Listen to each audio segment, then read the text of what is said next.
இது மகிமை நேரம். சர்வ வல்லமையுள்ள இயேசு கிறிஸ்துவின் இனிதான நாமத்தினாலே மகிமை டிவி நேயர்களுக்கு என் அன்பார்ந்த வாழ்த்துக்களை தெரிவித்துக் கொள்கிறேன். 1 சாமுவேல் 1வது அதிகாரத்தை நாம் தியானித்து கொண்டிருக்கிறோம். அதாவது அன்னாளுடைய குணநலன்களை குறித்து பார்த்து கொண்டிருக்கிறோம். நன்மை குறைபாடு இருந்த போதிலும் கூட ஆலயத்திற்கு குடும்பமாக இந்த அன்னாள் சென்றாங்க. தனக்கு ஒரு துக்கம் நேரிட்ட போது தனக்கு பிரியமான கணவரிடம் எதுவுமே அவங்க சொல்லலை, ஊழியக்காரரிடம் எதுவுமே அவங்க சொல்ல, மாறாக ஆண்டவருடைய சமூகத்தில் அவங்க விண்ணப்பங்களை ஏறெடுத்தாங்க. இன்னைக்கு நம்ம என்ன பார்க்க போகிறோம் அப்படின்னா, அன்னாள் பொருத்தனை பண்ணி ஜெபம் பண்ணாங்க.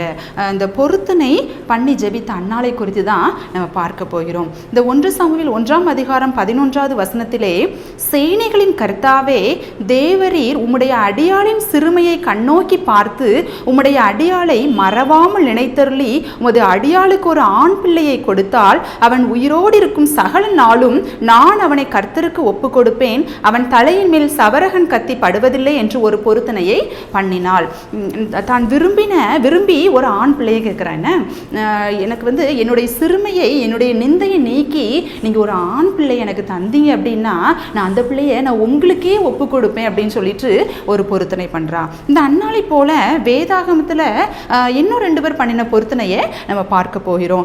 ஆதியாகமம் 28ஆம் அதிகாரம் 22வது வசனத்தில் யாக்கோபின் பொருத்தனை இருக்குது. தன்னுடைய சகோதரருக்கு பயந்து பெயர்சபாவிலிருந்து ஆரானுக்கு கடந்து வந்த இந்த யாக்கோபு கொஞ்சம் இருட்டானதுனால என்ன பண்ணாரு, ஒரு கல்லை எடுத்து வச்சு தூங்க ஆரம்பிச்சிட்டாரு. இப்போ ஆண்டவர் தரிசனமாகி நான் உன்னை ஆசீர்வதிப்பேன், உன்னை இந்த இடத்துக்கு சமாதானமா திரும்பி வர பண்ணுவேன்ட்டு இப்போ சொல்றாரு. இப்போ விழிச்சு பார்த்துட்டு யாக்கோபு என்ன பண்ணுறாரு, அந்த இடத்துல ஒரு பொருத்தனை பண்ணுறாரு.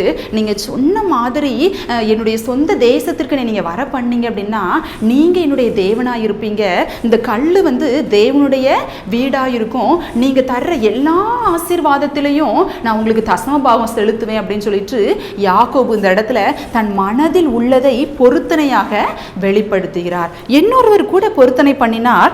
நியாயாதிபதிகள் 11ஆம் அதிகாரம் 30வது வசனத்தில் எப்தாவின் பொருத்தனை இருக்குன்னு. இப்போ இவர் யுத்த களத்தில் நிற்கிறாரு. இந்த அம்மோன் புத்திரர்களுக்கு அவங்க கைக்கு விலைக்கு மீட்டு ஜெயத்தோடு என்னை சமாதானத்தோடு நீங்க திரும்பி வர பண்ணீங்கன்னா என் வீட்டில இருந்து எனக்கு எதிர்படுவது எதுவோ அதை நான் உமக்கு ஒப்பு கொடுப்பேன், உமக்கு பலியிடுவேன்னு சொல்லிட்டு மனம் பதறி என்ன பண்றாரு, ஒரு பொருத்தனை பண்றாரு. சரியா, யாக்கோபு தன் மனதில் உள்ளதை பொருத்தனையாக வெளிப்படுத்தினார். இந்த எப்தா அந்த யுத்த களத்துல கொஞ்சம் பயமா இருக்கும்ல, அந்த மனம் பதறி அவர் என்ன பண்ணிட்டாரு, ஒரு பொருத்தனையை பண்றாரு. சரியா, இப்போ இந்த அண்ணாலும் கூட அவங்க மனதில் நினைத்தது தான் என்ன, ஒரு ஆண் பிள்ளை வேணும்னு சொல்லி அவங்க மனசுல நினைச்சிருந்தாங்க. அதை அவங்க பொருத்தனையாக இப்போ பொருத்தனை பண்ணாங்க. நம்ம பொருத்தனை பண்றது நம்ம ஜெபத்துக்கு ஒரு பூஸ்டப் மாதிரி, ஒரு ஸ்ட்ராங்கா நம்ம ஜெபத்தை ஒரு ஸ்ட்ராங்கா மாற்றுது. சரியா, பொருத்தனை பண்றது முக்கியம்தான். அதை விட முக்கியம் என்ன அப்படின்னா பொருத்தனையை நிறைவேற்றுவது.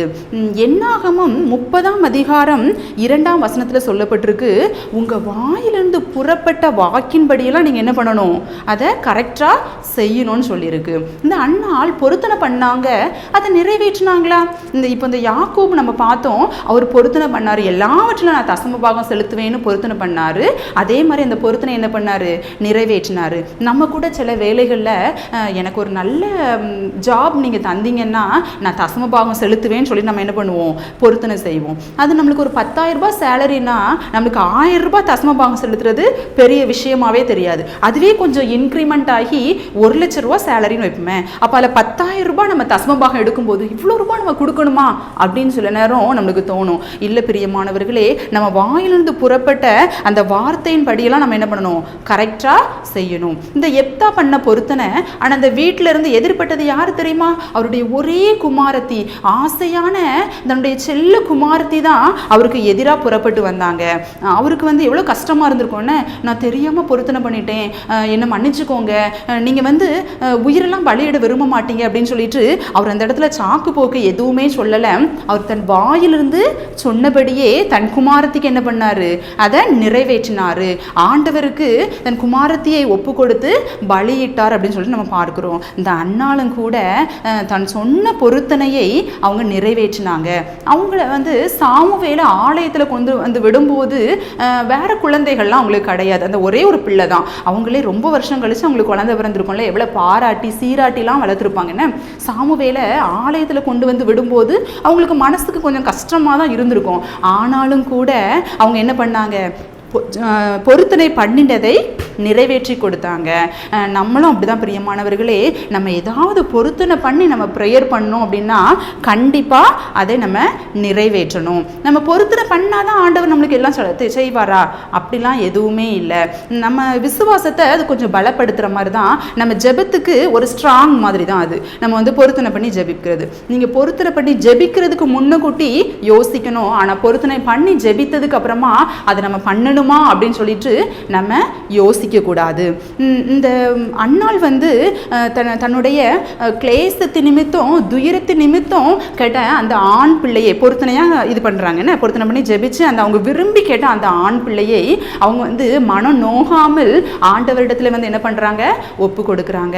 நம்மளும் இது மாதிரி என்ன பண்ணணும், பொருத்தனை பண்ணியிருந்தோம் அப்படின்னா அதை கண்டிப்பா நம்ம நிறைவேற்றணும். ஜெபம் செய்வோமா?